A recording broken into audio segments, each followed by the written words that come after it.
You live the life you love, and love the life you live, and everything you want in life, Jah will give. Yeah, man.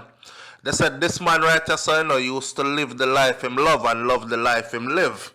And then it all ended suddenly and tragically. Before I even start the video, let me say this.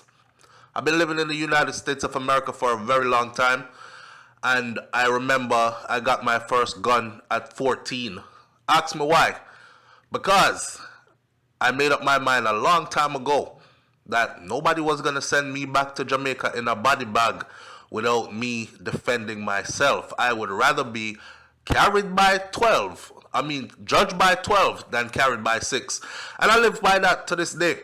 But I don't know if a situation like this right here could have been prevented. But then again, it could have. Listen to the story. Welcome back to SouFLoTV again, everybody. It is your host with the most. Keep the vibes airy and upful, even though the story is a sad story. A Brooklyn tow truck driver accused in a fatal attack on a 61-year-old man whose car he was impounding was cut loose on Monday, thanks to a legal loophole, the prosecutors are saying. In other words, him thump down the man, him kill the man. And for those of you who don't know what thump down the man mean, it means he punched him so hard he fell. And he fell backwards, and he hit his head, and he died. He died in New York City. The incident happened in Brooklyn, New York, but he is from Jamaica. So the first story broke in the Daily News, and it said that a Brooklyn man trying to prevent his vehicle from being impounded and towed away, he died after he was punched in the face by the tow truck driver he confronted. The death of 61-year-old Carlyle Thomas at the hands of a man who is half his age has been classified as a homicide at that time by the New York Police Department, NYPD. And the victim's devastated family said that he died over a $10 parking fee at a gas station where he regularly helped out the owner of the gas station. Damn. You can have love and respect for people, man. Don't mean they'll have the same love and respect for you. You'll see why I said that in a minute. Thomas lived down the block from the Shell gas station on Clarkson Avenue near Rockaway Parkway in East Flatbush, where he would normally hang out. Sometimes he would pitch in, working for free, just for something to do, build camaraderie. And he often left his car there at that gas station. What went wrong today? His family said, we thought that the gas station guy and him were cool because he was even in there helping him unpack stuff with them, fixing up the store, all kinds of stuff, working for free. You know, Carlyle probably had a good heart, and he thought, yeah, man, you give me a blight all the time, you know, you let me park my vehicle here, whether I pay you $10 or not, or whatever for the parking, I could surely come in and give you a hand. I got an extra 30 minutes. You know, help you pack out some stuff and whatnot. And again, I say, you might have a certain level of love and respect for people. That's life lessons, my friend. It doesn't mean they have the same level of love and respect for you.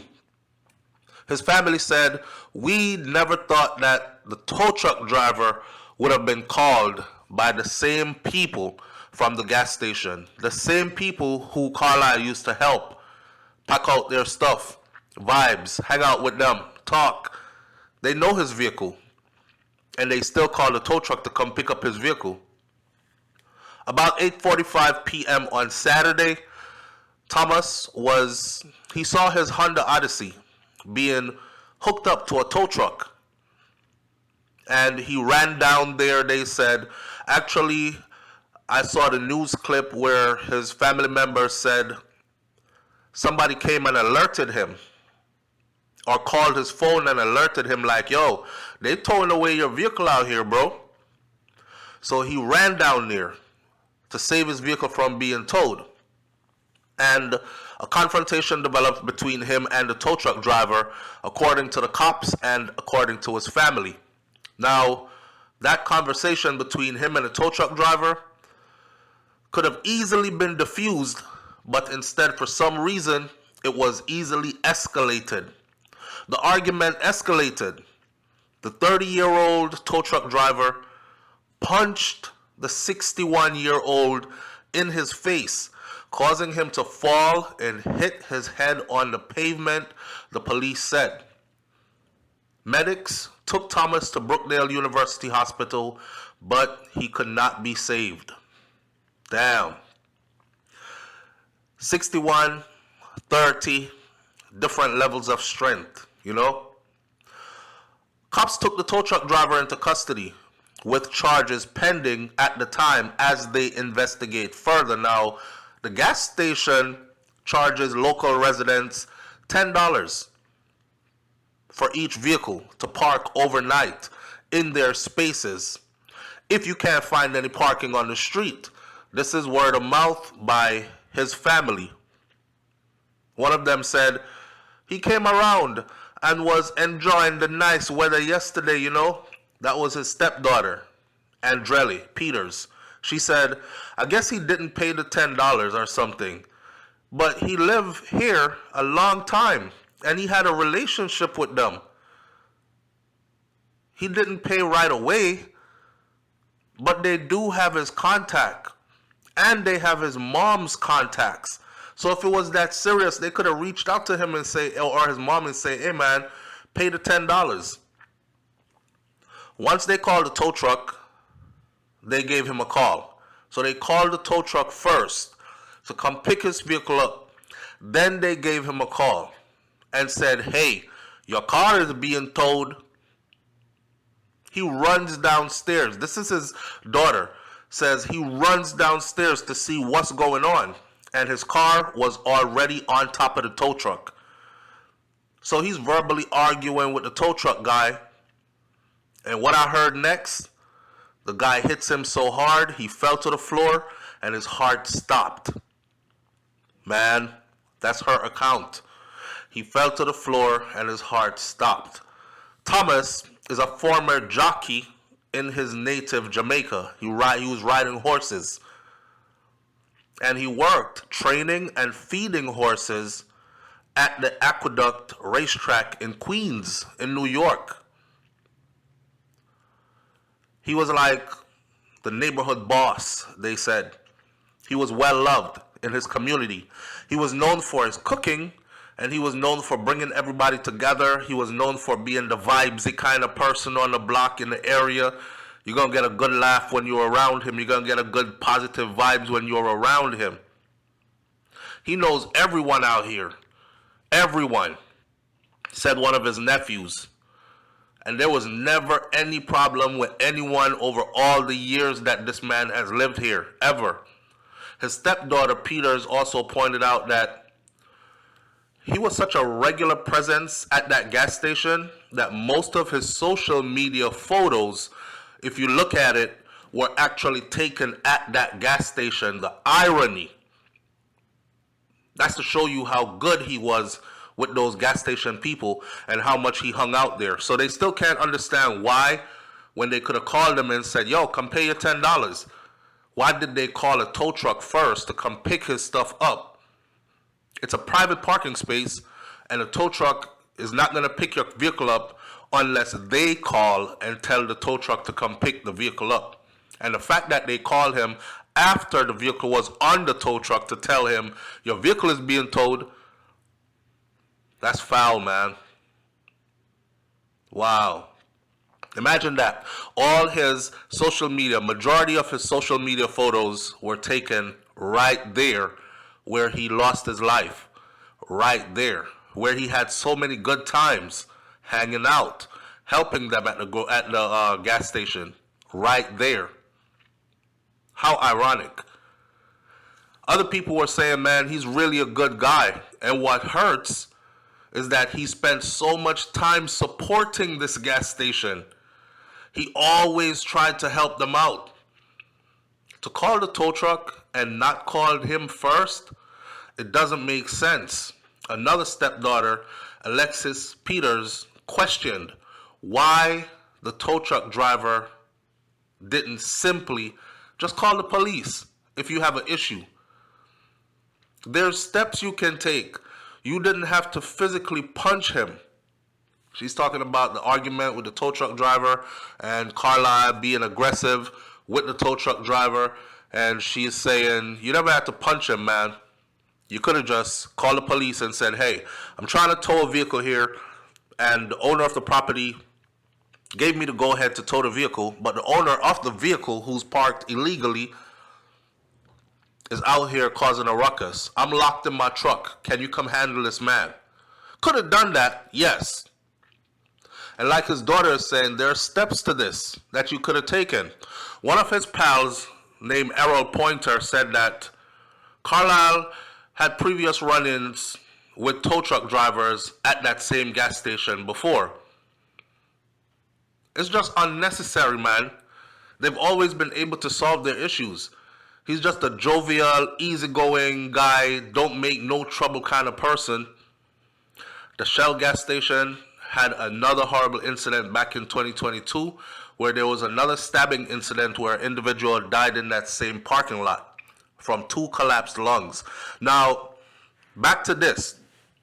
What is coming out now, after they have reviewed the videos, is might have put Carlyle in the wrong. Might have put the 61-year-old Jamaican in the wrong. And the sad part about this is he lost his life under frivolous conditions, and the person who took it might not even be punished by law. Because the next headline that came out a couple days later says the tow truck driver, who is 30 years old, was released from lockup due to a legal loophole after a deadly one-punch attack on a 61-year-old man. And that article says the Brooklyn tow truck driver accused in the fatal attack on the 61-year-old man whose car he was impounding was cut loose on Monday thanks to a legal loophole. His name is Kevon M. Johnson. He's 30 years old.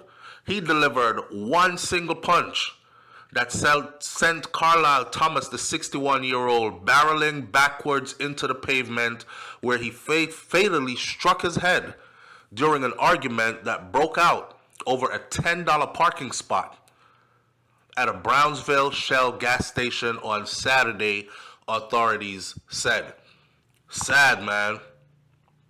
He was granted supervised release at his arraignment on Monday on a charge of third-degree assault, prosecutors said. Now, check this out. I've said it before and I'll say it again. It's modern times. I don't approach anybody with any aggression. You don't know who's packing a knife, waiting to ram it in your neck. You don't know who's packing a gun, and they could perceive you to be a threat and just start shooting. I don't bring no kind of aggression to anybody. Not only that, though, I'm not squaring up to fight, to box with anybody. I don't know if your mama and your daddy sent you to karate school your whole life and you like some third-degree black belt and you about to beat my head into the concrete. Back in the day when we were growing up, in the 90s and the early 2000s, people fight. And when we would fight after school, we would fight to the point where we become friends. And you would respect that man's strength and that man will respect your strength. But modern day times, people fight. They beat your head into the concrete after they deliver a punch that knocked you unconscious. Back in the day, you deliver a punch that knocked a man unconscious.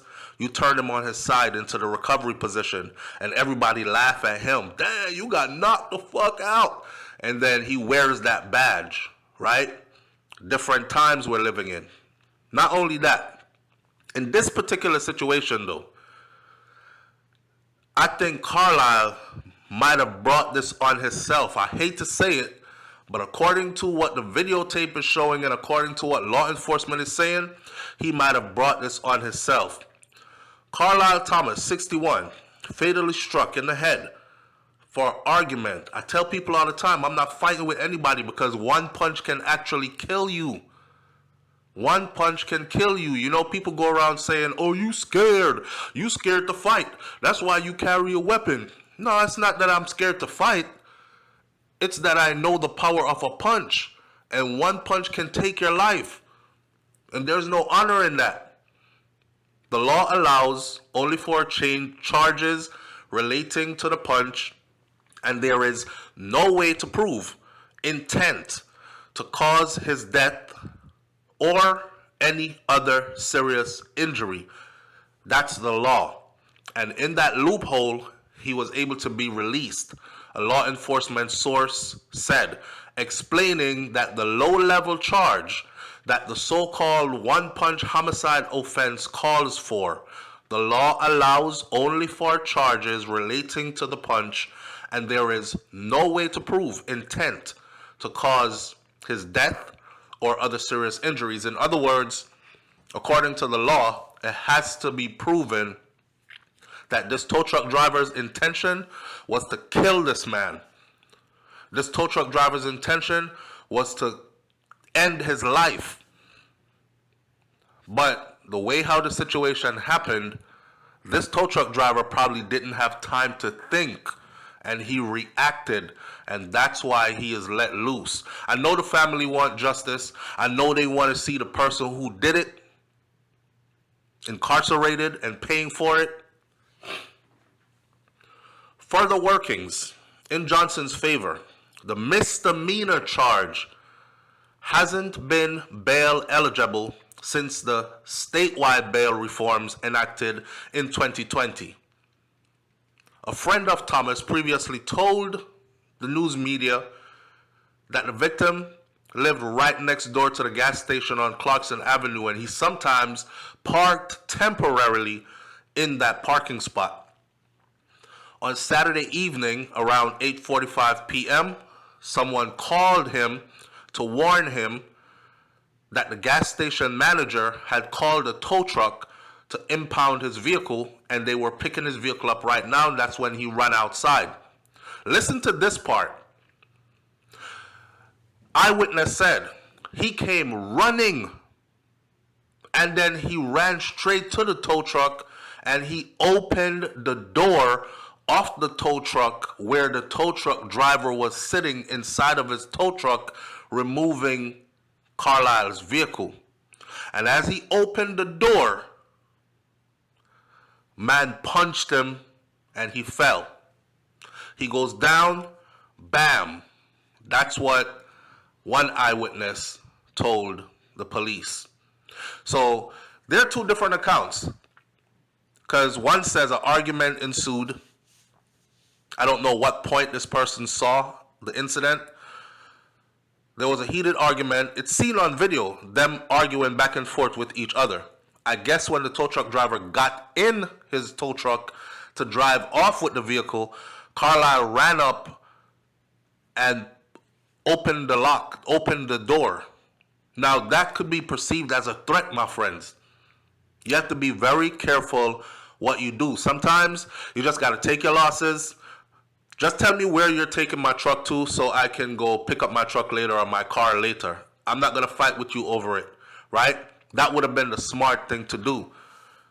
But he ran up, he grabbed the lock, he pulled it, opened it. I'm going to tell you the truth.